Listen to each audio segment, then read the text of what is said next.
अरे तू खुश बाड़ू हमसे दूर होके तो तू खुश रह सोना।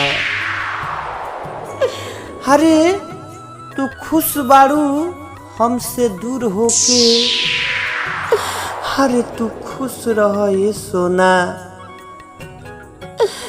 अरे कहेला लोगवा तोरा प्यार के भूत उतर गइल का।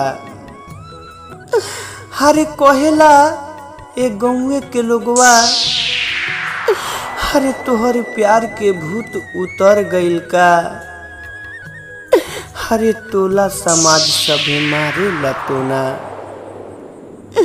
अरे हे जान सभे आज हंसता, अरे कि तोहर प्यार का भइल।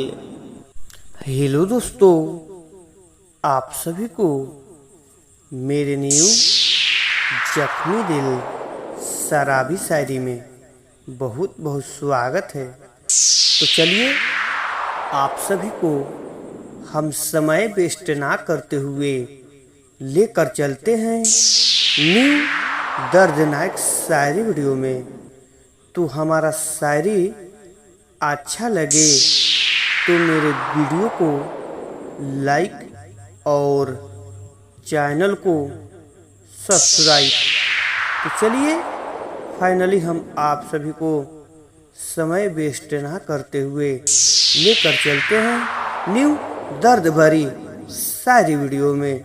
रेडी 1 2 शो। अरे आजा ससुराल से ए जान,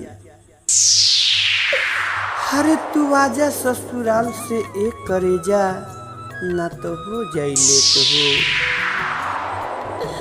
अरे तू आजा ससुराल से, ना तो हो जाई लेट हो। अरे मरे से पहले एक करेजा,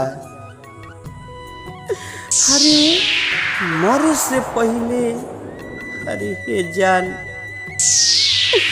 अरे हमसे तू कर लिहा कम से कम एक बार भेंट हो। अरे हे जान तुम्हारे से पहले भेंट कर लिहा। अरे तू खुश बाड़ू के जान, अरे तू खुश बाड़ू हमसे दूर होके तो तू खुश रह सोना। अरे तू खुश बाड़ू हमसे दूर होके, अरे तू खुश रह सोना। अरे कहेला लोगवा तोरा प्यार के भूत उतर गइल का। अरे कहेला ए गौवे के लोगवा, अरे तोहर प्यार के भूत उतर गइल का। अरे टोला समाज सभे मारे लतोना। अरे हे जान सभी आज हंसता, अरे कि तोहर प्यार का भइल। जे तोहर बेबनाह प्यार रहे, अरे आज सब हंसता। अरे काढ़ के करेज हम, अरे हे करेजा, अरे काढ़ के करेज हम दे दिले रहनी तुम्हारा हाथ में।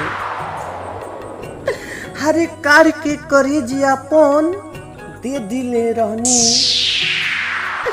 अरे हम तुम्हारा हाथ में। अरे तब काहे सेनुर लगैलू ए जान, अरे तब काहे सेनुर कैलू दूसरा के अपना माथ में। अरे हमरा प्यार में कौन कमी हो गई, अरे कि तू हमरा के छोड़ दिलू ए सोना। अरे हे करेजा। तो हेलो दोस्तों, आप सभी को हमारा शायरी कैसा लगा। हम तो उम्मीद करते हैं कि बहुत ही अच्छा लगा होगा। तो अगर मेरा शायरी अच्छा लगा हो तो मेरे वीडियो को लाइक और चैनल को सब्सक्राइब करना नहीं भूलिएगा। तो चलिए आप सब नेक्स्ट वीडियो के लिए बने रहिए। तब तक के लिए जय हिंद, जय भारत। हम फिर से लेकर आएंगे न्यू जख्मी दिल शायरी वीडियो।